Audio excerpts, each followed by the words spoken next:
close to Yawkey Way. Today I'm going to be doing a tour of Fenway Park. It'll be my second park.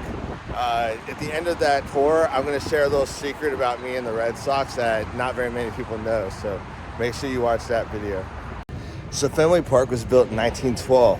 That makes it 111 years old. There's a lot of history here. This and Wrigley Field are the last two remaining original OGs. So it's pretty cool. When I come out here, I always find the crowd because the Red Sox, they always park their cars underneath the stadium.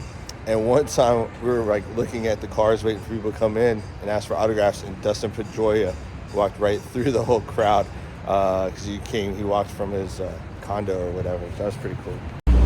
So the bleacher bar, it used to be the center field batting cages that the Red Sox and their opponents would use. And then in 2008, they renovated it and turned it into the bleacher bar because they built a new batting cage near the Red Sox clubhouse, and they built one for the visitors in a different section in 2008. So you get to go to bleacher bar and hang out in part of Fenway. If you come by Gate C, you can eat at the House of Blues. It's right across the street. One thing about Fenway Park is it's surrounded by wonderful restaurants and bars, so you can eat before or after the game, drink before or after the game, or just go there and watch the game. Part of history around Fenway is Lansdowne Pub.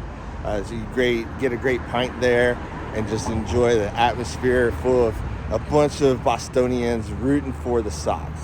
If you want some good chicken, you gotta go hit Loretta's. It's on point, that's for sure. So wonder how they bring things into Fenway Park? Well, we just passed the loading docks 1, 2, and 3. There's a boy in Boston. I know I shouldn't be thinking about this often. We were really nothing much to talk about, but he's all I think about now.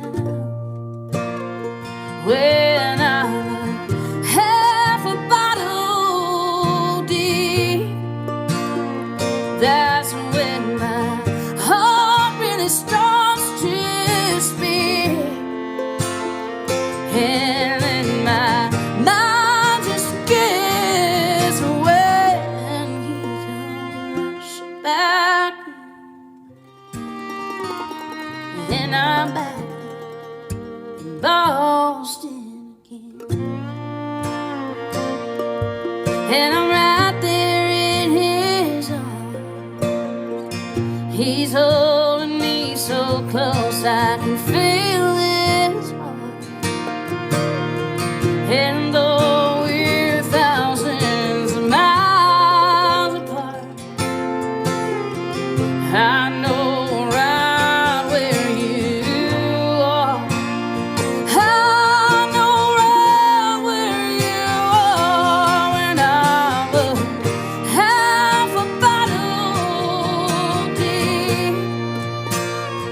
That's when my heart really starts to speak, and then my mind just gets away, and you come rushing back, and I'm back in Boston again. There's a boy in Boston.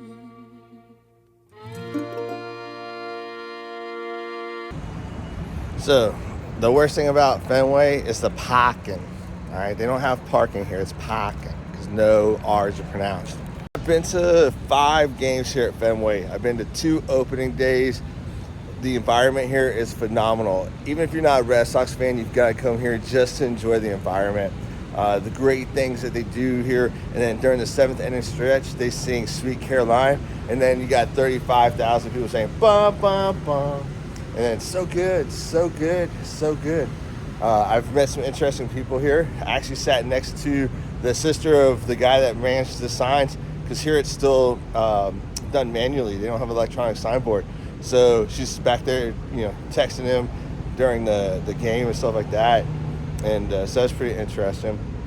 I've seen a few celebrities here. Haven't talked to them, but I've seen them. But it's just an awesome environment to come to. I'll give you a tip. If you come to Fenway Park and you want a beer, don't say beer. You want beer, no R's, beer. If you like oysters, you might want to try out the oyster bar, no R's. So no tour would be complete without hitting the team store. So let's go check out the team store. When we get inside, I got a cool story to share.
So I told you I had a cool story, so I'm going to share a cool story with you.